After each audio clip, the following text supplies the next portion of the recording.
Ayan yung pinaka stage bukas. Ito sa malapitan.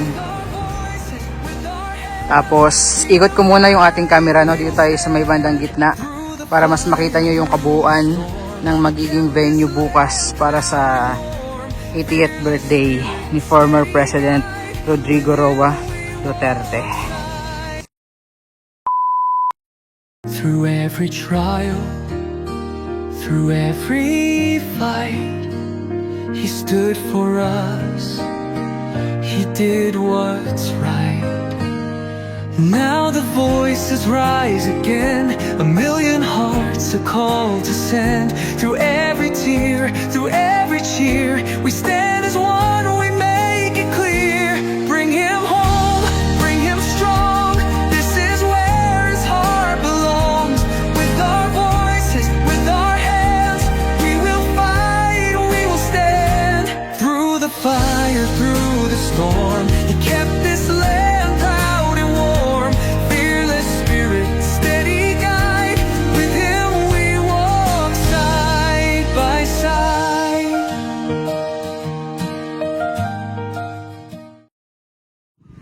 So one day before ng kaarawan po, 80th birthday ni Tatay Digong, dito tayo naman ngayon, still in Tagum City, no, para ipakita sa inyo yung magiging venue para bukas sa 80th birthday nga ni Tatay Digong. So dito po yun gaganapin sa open ground ng New City Hall po ng Tagum. And ayan, pakita ko sa inyo yung mga preparations na ginagawa ngayon dito.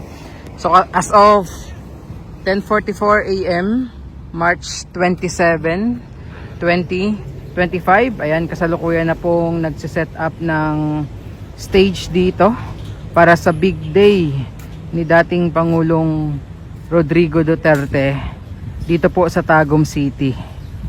Ayan, so iba yung preparation dito sa Tagum City, iba rin yung preparation sa Davao City, iba yung preparation sa iba't ibang panig ng bansa. Mas lalong iba po yung preparations sa iba't ibang panig ng mundo. Ayan, ikot ko muna yung ating camera para makita nyo po, no, kung gaano kalawak itong area na most likely mapupuno ito bukas sa dami po ng magpa-participate at syempre sa dami ng magpapakita ng kanilang suporta at pagmamahal kay Tatay Digong. Ayan. So dito gaganapin bukas yung celebration ng big day ni former President Duterte. Ayan po. Ayan, lapit tayo.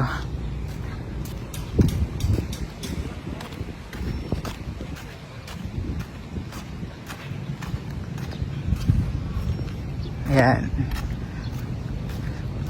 So abangan nyo bukas. Magiging kulay berde ang buong mundo dahil sa birthday celebration, no? 80th birthday celebration ni Tatay Digong. So pakita ko na rin sa inyo yung ilan sa mga preparations din na ginagawa ng mga supporters. Actually, di ba birthday ni Tatay Digong, pero yung mga supporters, si Tatay Digong pa yung may regalo, no, para sa mga supporters. So pakita ko sa inyo yung mga regalo na inihahanda ng mga supporters for Tatay Digong. Ayan, oh. Ayan. So sa mga Tagumeños dyan, bukas ng hapon magi-start and makita-kita tayo dito. Pero tayo kasi is doon tayo sa Davao magko-cover ng 80th birthday ni Tatay Digong. Ayan. So sa side na to, tingnan niyo po kung gaano kalawak yung buong area. And by the way, pakita ko rin sa inyo yung napakaganda nila at napakalaking City Hall dito. Even doon sa may likuran, ayan, pakita ko sa inyo, ha. Napakalawak nito. So meron din ditong mga playground, merong park for the senior citizen. Ayan, marami dyan pa sa may bandang gilid and likuran ng New City Hall. Marami kayong makikita dito. So ganyan siya kalawak yung venue tomorrow. Ayan. So abangan nyo po yan. Sa dami ng mga nagpapaprint, pakita ko muna yung update today. Kasi supposedly po ay hanggang kahapon lang yung free t-shirt printing doon sa historical sa may Tagum City. Pero in-extend nila today hanggang 5 PM. Sa dami po ng hindi nga nakahabol kahapon. So March 27, 2025. 25, no? 10:30 ng umaga. So ito yung pila. Nag-extend sila another one day for free shirt printing dito sa historical sa Tagum City. Kasi ang daming mga hindi nakapagpa-print kahapon. Ayan, until 5 PM sila dito today. Ayan po. So dalawa yung pila, meron dito and another po doon. Ayan o. So ito yung pinakaharap nung City Hall nila dito sa Tagum City. Pag nakapasok kayo dyan sa loob, akalain mo parang mall. Tapos ikot ko muna yung ating camera, no? Dito tayo sa may bandang gitna para mas makita nyo yung kabuuan ng magiging venue bukas para sa 80th birthday ni former President Rodrigo Roa Duterte. Ayan. Buong Pilipinas, hindi lang buong Pilipinas, maging buong mundo ay magsa-celebrate bukas. So sa mga hindi po nakahabol ng free shirt printing dito sa Tagum City, hanggang 5 PM po sila today, no? Punta lang kayo dun sa may historical. So dito, itong kahabaan naman po ng daan papasok dito sa may City Hall. Kasalukuyan din po nagsiset up yung iba't ibang mga food stalls. Pakita ko sa inyo kung gaano kaganda. Ayun, napapasok dito sa New City Hall. Ayan o. So setting up na rin yung mga magtitinda bukas ng mga pagkain at inumin dito sa gagawin at magaganap na event bukas. Ayan po. Grabe. Tingnan niyo kung gaano ka asul yung kalangitan ngayon, no? Sobrang init.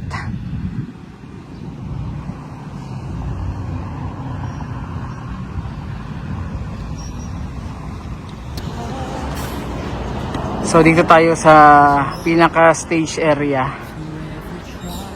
ng venue bukas.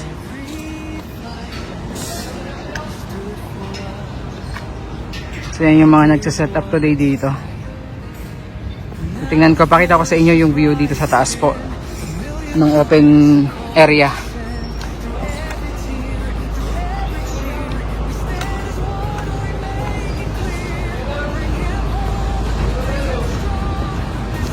Okay.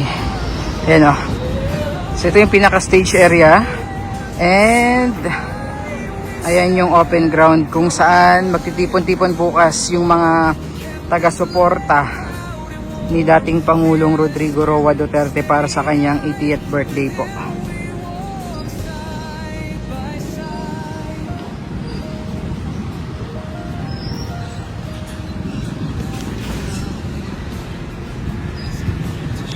Yan, ganyan siya kalawak. Pag nandito kayo sa taas, so siguradong mapupuno ito, no? Hindi lang dito, pati yung kalsada. So dami ba naman ng supporters ni President Duterte, no? Ni former President Duterte. So again, magkita-kita tayo bukas sa mga Tagumeños dyan or yung mga malalapit dito, no? Mga taga Davao del Norte or Davao de Oro. Dito sa open area po ng New City Hall ng Tagum City. Ayan yung pinaka stage bukas. Ito sa malapitan.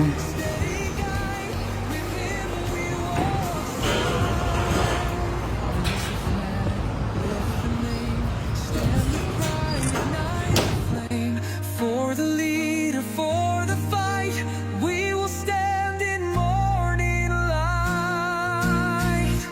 Bring him home, let him see, this is where he's meant to be.